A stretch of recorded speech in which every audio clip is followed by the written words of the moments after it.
First up, we have some fascinating comments from Israel Adesanya addressing whether he regrets calling Alex Pereira that guy in the bar. Now for context, Alex defeated Izzy twice in Glory Kickboxing, delivering a devastating knockout in their second fight. This was back when Izzy was making his mark in the UFC before Pereira's arrival. Izzy made this remark during an interview, and interestingly, Pereira later revealed that hearing these comments actually fueled his motivation to join the UFC.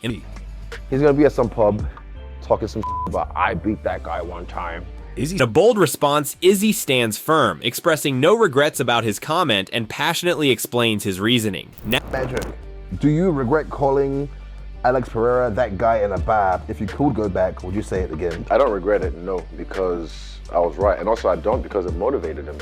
It's, again, I love this story, eh? It's just the best. Like, he's actually at a bar drinking and there's like, Shama, boom.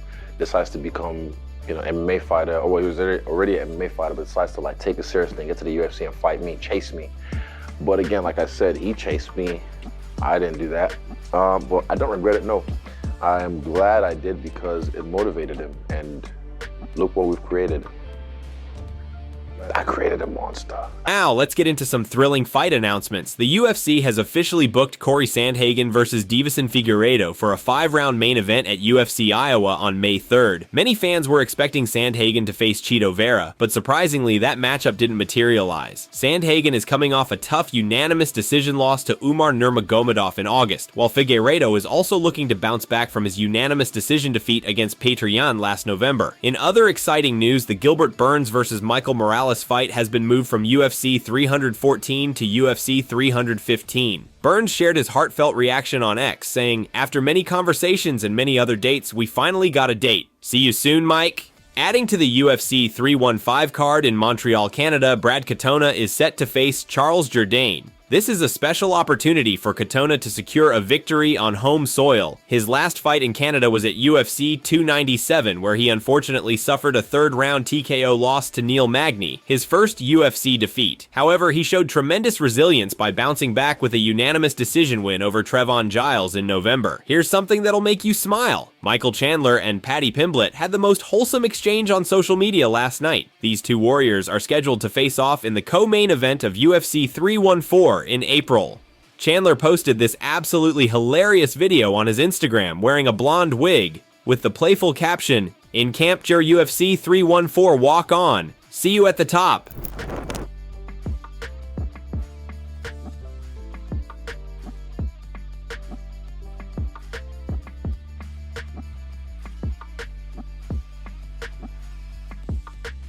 Paddy's response was equally heartwarming. He commented, "Yes, Mike. Love this lad. See you at the top, brother." In a more serious turn of events, Song Yadong has made some bold statements about his intentions to retire Henry Cejudo at UFC Seattle. While Song expresses genuine respect for Henry, acknowledging that he'll feel somewhat bad about ending his career, he firmly believes that Cejudo's time in the sport has reached its conclusion. Speaking with EmmaFighting.com, Song shared his honest thoughts. "Yeah, I think if he lost this one, this is his last fight, the last round. But I will win this fight. I believe this is his last one, his last fight in Seattle. Time is over, it's time to retire." Song continued with a mix of respect and determination. "I'd feel bad a little bit, couldn't hurt his microphone, you know? He's a very interesting guy. I like him. That's what I wanted last year in May. I called him out. UFC wanted me to fight him in September, but he got injured, and we finally got this one. Yeah, he's a very good fighter. 2-division UFC champion, Olympic champion, a lot of achievements. It's an honor to fight him. So if I win this fight, I have another chance to challenge the top 5. If I win this one, give me top 5 fighters for sure, then 1 more, 2 more, I will get a title shot." In an interesting counterpoint, Patricio Pitbull Freire believes many are underestimating Henry Cejudo ahead of the Song Yadong fight. Despite Cejudo being in the later stages of his career and 10 years older than Yadong, Freire maintains strong confidence in Cejudo's abilities. He predicts Cejudo will successfully implement his wrestling and secure a victory by decision. Moving on to that next week. Am I wrong? When Cejudo take him down 5 times, remember? 5 times. 5 times. Do you wanna bet 5 times? I'll go under 5. No, I don't know. I'll go under 3.5 with you. No. Just money line. Cejudo money line. Plus 220. Song Yadong is a monster. Song Yadong. Oh, God. Guy's a monster, bro. All right, Moicano. So losing. How does he lose it though? It's a 5-rounder. Decision. You think Cejudo? What do you think? Like, Brother, 49, the level, Cejudo, the level of disrespect just because is retiring, and he lost back to back to.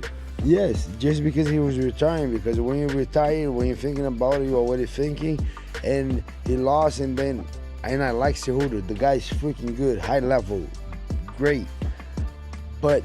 He lost to Merab and to Aljo. The styles are completely... Some fascinating title discussion. Kamaru Usman and Henry Cejudo have shared their perspectives on Belal Muhammad's ambitious plan to move up to middleweight and challenge Dricus du Plessis for the title. While Islam Makhachev has been clear about his desire to achieve double champion status before retiring, Belal has repeatedly expressed reluctance to face Islam due to their friendship and training partnership. However, both Kamaru and Henry strongly believe that's the fight that makes the most sense, expressing serious doubts about Belal's chances against du Plessis.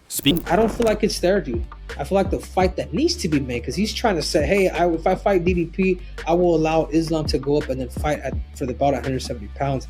That's not the way it works, dude. The UFC's not going to buy that. They're not going to do that. They're going to let people call their shots. The fight that really does need to happen, it is Islam versus Belal. You know what I'm saying? I think that's the fight that people really do need to make, because that's the fight that Islam's deserved it. He's earned it. He's lapping people. He's getting ready to possibly fight maybe one more time before he fights, for the double champ status. So that's how I feel about it. I like that Belal was in there just making noise, and these dudes are replying, because that's what happens when you're channeling. People will listen a little bit more. But at the same time, that's not intriguing. I don't think stylistically, I just don't know if Belal, I don't know if Belal can be DDP, man. I really don't, man. So, well, I agree completely with you, Henry. I agree. And there's not much that needs to be said after that. Speaking of Belal Muhammad, he's set to defend his welterweight title against Jack Della Maddalena in the main event of UFC 315. In the latest episode of Remember the Show, Belal shared his confident assessment of the matchup. He firmly believes he holds advantages in every aspect of the fight and will dominate JDM. Belal particularly emphasized JDM's lack of experience in high-profile fights, which he believes will prove to be a crucial factor. Now, what do you think is the most dangerous thing about JDM, and what do you need to worry about? I mean, if I'm being honest with you, I'm better everywhere. People were gonna say, and they're gonna ready to come out like, oh, he got hands. But I think they just underestimate my hands and my striking, and I just went against the best striker in the UFC, and Leon Edwards, so-called. I train with the best striker in the UFC, Ignacio Bahamondes. I train with Yair Rodriguez. Both these guys, you've seen them spar, you guys seen them, they're a different level. So when I have a guy that's basic and Jack, who's just boxing, right? He has really good hands, he has good power, but he breaks a lot of these guys down because he hasn't fought anybody like me. His biggest weakness is his experience. He's never been in a big fight like that. He hasn't had a pressure fight yet. He hasn't fought a pressure fighter yet. So for me, I think I'm gonna go in there and I'm gonna walk through him like I thought I was gonna do to everybody else, and I've done it. Here's a revealing moment from Henry Cejudo. On the eve of his main event fight against Song Yadong at UFC Seattle, Henry disclosed that he was actually planning to retire after his recent unanimous decision loss to Merab Dvalishvili. However, fate had different plans when Dana White didn't give him the microphone after the fight. Henry explains why he's actually grateful for that moment, and despite the loss, he maintains that Merab isn't on his level. It's been a year since I fought, and just excited. First of all, I don't think I ever really thought that I would be competing at this. Dude, I wasn't even thinking I was gonna even compete past. I've always had the number 29. I never want to get into my 30s and still compete, but that's not life. It's I'm proud of myself for that same reason, to be able to still compete and do the whole 9 at this age. It just, I never thought I'd be one of those, but apparently I am. First, the time that I did retire at the age of 33, I was super satisfied with my career. Olympic gold, 2-division champ. It was all that I ever wished for and some. I've always wanted to win the Olympics and then become a UFC champion, but then I've been able to even exceed my own goals. And I think it's complex because you start seeing these guys fight, you start to get a little bit of the drive, maybe you get into the trolling a little bit, but then you really do start to question, dude, can I still compete with these dudes? And that's the biggest question now. So it's more of a motivation that's not feeling the pain of losing and going out there and feeling that satisfaction once again. I want to thank Dana, because Dana White didn't give me that mic, so I didn't get a chance to put my gloves down. And I think that was the best thing that could have happened, because I'm just like, man, I didn't feel like Merab was at my level. And I did have a growing issue in that fight camp. I pretty much hurt it like 3 weeks in, so 5 weeks of not wrestling. And I still believe that I could win. But, that wasn't the case, man. I won the first, and I got dominated in the first and second round. And, sometimes things happen for a reason, dude. And I think...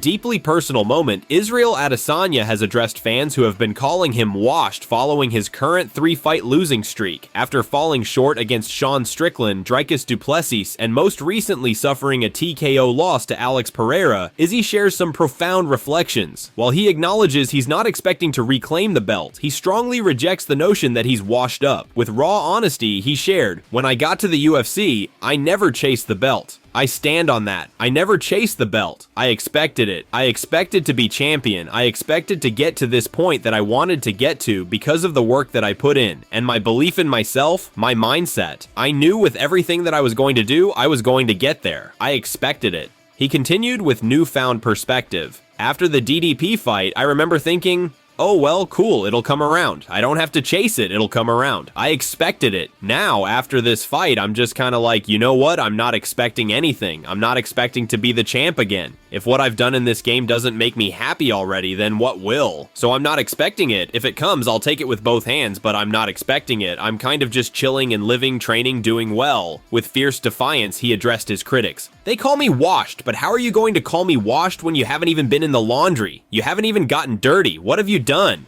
Regarding his future, Izzy shared with genuine uncertainty. "To be honest, I don't know. I have an idea when I want to fight, but for the first time, I want to say a long time. But I've never really been in this position, so I don't know, and I'm just taking it as it comes. It's nice because before I came on the scene, I had to adapt and call a lot of audibles as things were playing along and call my next move, but now I'll just plot."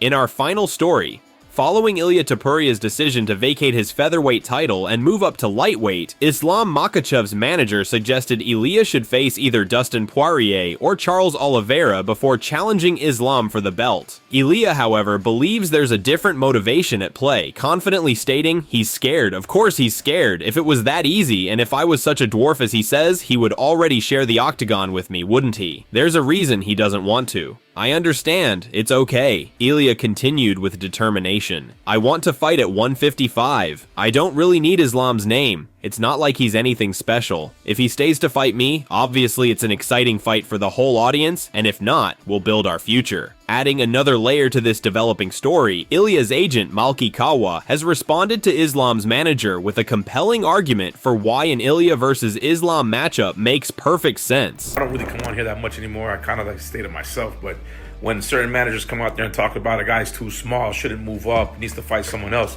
let's make sure we just get the facts straight. He knocked out Volk in his first opportunity to knock him out. The fight wasn't close. When your client fought Volk, he struggled with him the first time. Don't forget that.